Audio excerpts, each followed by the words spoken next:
I'm trying to eat food from every country in the world, all while staying in Chicago. Today's country is Argentina, and instead of going for the typical option of a delicious... Cam Brenton is known as Bored in Chicago on TikTok. His videos have been watched millions of times. His goal is to eat foods from every country on the globe without ever leaving the city, and he's going in alphabetical order. Cam joins us now. Good to see you. Good morning. Great to see you all, too. So how did this idea start? It came to me, I don't know, 6 months ago or so, but just the general idea, right, was Chicago is such an international city, and there's all these different people from all these different countries of the world. Why not start a nice list and just try to go one by one through every single country, eat food from every single one? And you just started. You're at the beginning of the alphabet. Have you found there's some, as you're investigating further, that you might have a hard time finding? Yeah, I mean, I've made it through the A's, but I've had to skip a few already, like Antigua and Barbuda and Angola, and some of these places that may not even have anybody from those countries living in the Chicago area. Yeah. But I'm pretty confident I'll be able to find most of them. So you're going to places that are specifically an Afghan restaurant, or is it you find this food somewhere else at the grocery store sometimes too? That's a great idea that I haven't even considered yet. But it's primarily been that first one where it's really been like, is this in a restaurant that is Afghanistani, and I will go there and have a traditional dish from that country. Gotcha. All right, let's look at Afghanistan right now. I am attempting to eat food from every country in the world, all while staying in Chicago. Today's country is Afghanistan. So I headed up to Westridge to Afghan Bamiyam Kebab and ordered the mantu and the Kabuli Pulao. Mantu are savory dumplings filled with beef and onion and topped with this incredible spicy tomatoey yogurty sauce.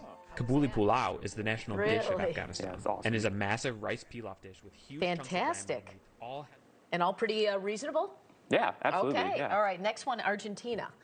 Yeah, Argentina was amazing. I think that may be my favorite one so far. All right, let's see. I think we have a video of that one. I'm trying to eat food from every country in the world, all while staying in Chicago. Today's country is Argentina, and instead of going for the typical option of a delicious Argentinian steak, I opted to instead try something I've never had before at La Nona in Avondale, choripan, a delicious grilled chorizo sausage in a baguette topped with lettuce, onion, tomato, chimichurri, and salsa golf. An Argentinian seasoned... That's amazing. I've never heard of that. Yeah, and right? It looks delicious. And it's like, it's one of those things where I'd never heard of it either, but it's almost a no-brainer when you think about it. It's kind of like how we eat brats and Polish sausages and stuff like that. You put some mustard on, you put some onions on it. It's like that, but instead of a brat and instead of those toppings, you instead have a chorizo sausage, and then you put on chimichurri and salsa golf, which is kind of like Argentinian ketchup. But I think what you're showing is that I think people are intimidated to go to some of these places because they have no idea what they're getting, and they're worried about getting something crazy and gross, but they just seem like a twist on American food in a sense. Somewhat familiar to what we've eaten. Yeah, I would say like nothing I've eaten has been super unfamiliar yet, but a lot of the time it's more so just like the different styles of preparation, or maybe they'll throw in a few different spices that we've never really been exposed to. Do you find that people are willing to help you with the menu if you don't know what to order when you give them an idea? Absolutely, every place you go. Okay, all right, next is Austria. I am eating food from every country in the world, all without leaving Chicago.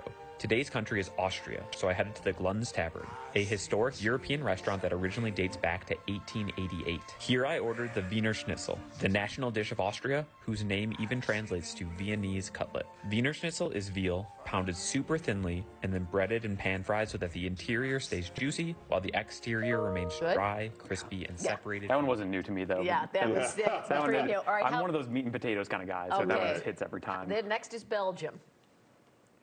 I am trying to eat food from every single country in the world, all in Chicago. Today's country is Belgium, and I headed up to Andersonville to the incredible Hopleaf, home to a huge medley of craft beers and Belgian-focused eats. I started with the Kwak, a tasty Belgian beer that comes in this crazy glass, originally designed so that coach drivers could fix it to their horse-drawn carriages. Look at No that. way. I had the Moule Frite. Oh, the yeah, national good dish stuff of there, Belgium. too? Have you ever been? No. Oh, it's amazing. I've always wanted to go to Hopleaf, and I, for whatever reason, never made it up there. And then finally, last week, headed up there. It was awesome. Okay. Incredible restaurant. And we have some video about recreating France. Why did you have to recreate France? You couldn't find a French restaurant? No. It was really stemmed out of the pandemic, and I think it was end of 2020, early 2021, where the idea was, number one, there's all these people in the Chicagoland area who probably never traveled, right? They never left the country, maybe not even have a passport. Yeah. But then also, because of the pandemic, it was just so hard to travel.